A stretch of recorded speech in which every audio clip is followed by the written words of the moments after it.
Hey, it's Clay. Hope you're all doing well. I wanted to talk about this new guitar that I put together, outline some of the specs, and talk a little bit about my experiences, not just with this guitar, but in making your own guitars in general. So first things first, let's run down some of the specs. Now, this was kind of a project inspired because I had a bunch of parts laying around, and I didn't have a dual humbucker guitar. I've got two Telecasters, one standard, one P90, two Strats. They're both SSH.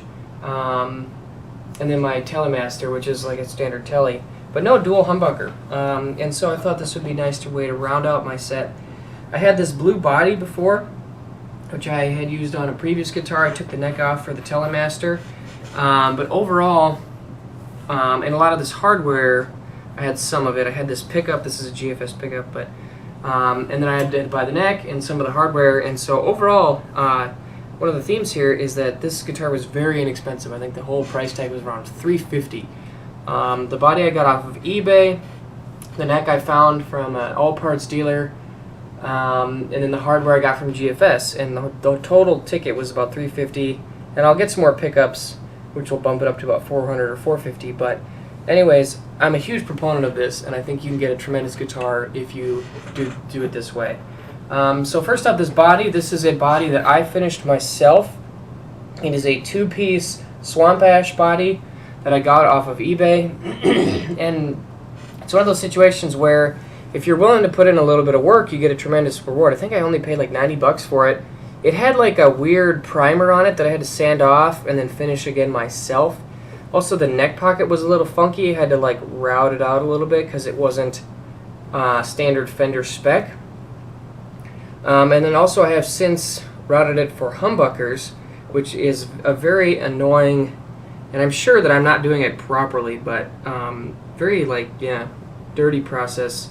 I know that I'm not doing it properly. My woodworking is very poor, but I don't care so much that it's a pretty guitar. I care that it sounds good and that I almost kind of like it if it has a little bit of an annoying aesthetic. But it's got this kind of satin finish where you can still see some of the wood coming through, and it's a little bit worn because it's been on a guitar for over a year. So I kind of dig it. It's nice and lightweight. It sounds good. Nice body. The neck I got, this is an all-parts TRO fat neck. I'm a huge fan of the all-parts fat necks, TMO fat and TRO fat. And then I put about 6 coats of True Oil on it, and it's got a nice, shiny sheen to it. It's very smooth to touch. In no way does it stick, like some poly finishes can. Just a very comfortable neck to play on. It's a baseball net pad. I don't know how well you can see, but there's actually no gradient here. It's just perfectly flat from the tuner area down all the way to the heel. 1 inch thick, which I love. I love big necks. They're my favorite. I've installed my own nut, string tree, and these are Wilkinson tuners from GFS. I'm a big fan of these. They're the vintage style with the split post where you stick the string in. They're very high quality tuners actually. I have them on most of my guitars, and I just prefer them. I think that they're they kind of give a little bit of that locking feel when you stick the string in. They have good action, nice and smooth. I do typically have to do a little bit of opening up the holes to fit the bushings in, because for whatever reason, maybe I'm purchasing the wrong size, but they don't fit perfectly from the box. But that's fine. Whenever I put a guitar together, I expect that there's going to be a little bit of work from my end. It's just kind of one of my general themes. The nut is a bone nut, which I actually got as a blank, and I had to shape and slot and cut it, which was an interesting experience.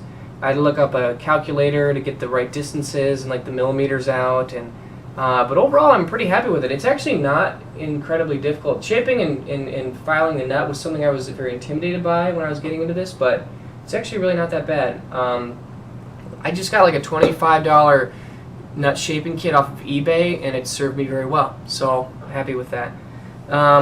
Another Wilkinson bridge from GFS, so matches the headstock.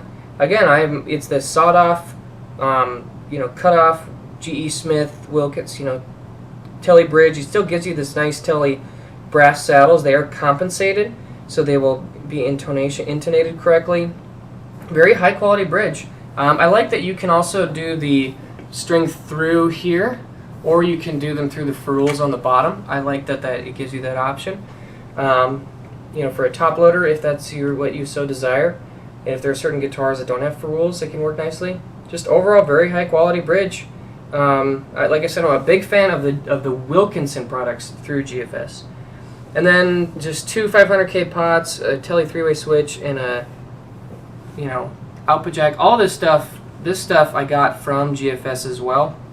And I get the alpha pots and I get the nice USA switch, but other than that, I go cheap. You know, the control plate, I don't care.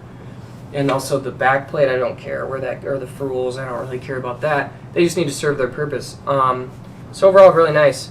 Now, a couple of little things. First of all, these pickup mounts are made for a Les Paul, which have that slanted. You know, if you've ever seen on a Les Paul, a Telecaster is flat from the bridge to the nut. It's relatively flat, and then the body is sunken down to accommodate the pickups.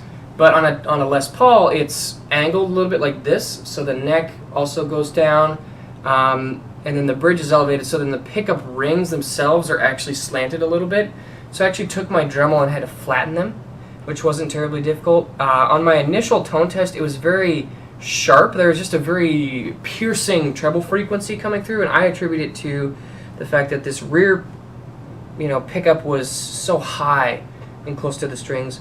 Also, one thing that I may experiment with is the position of the pickups. I didn't really do a ton of homework or research to get it mathematically correct.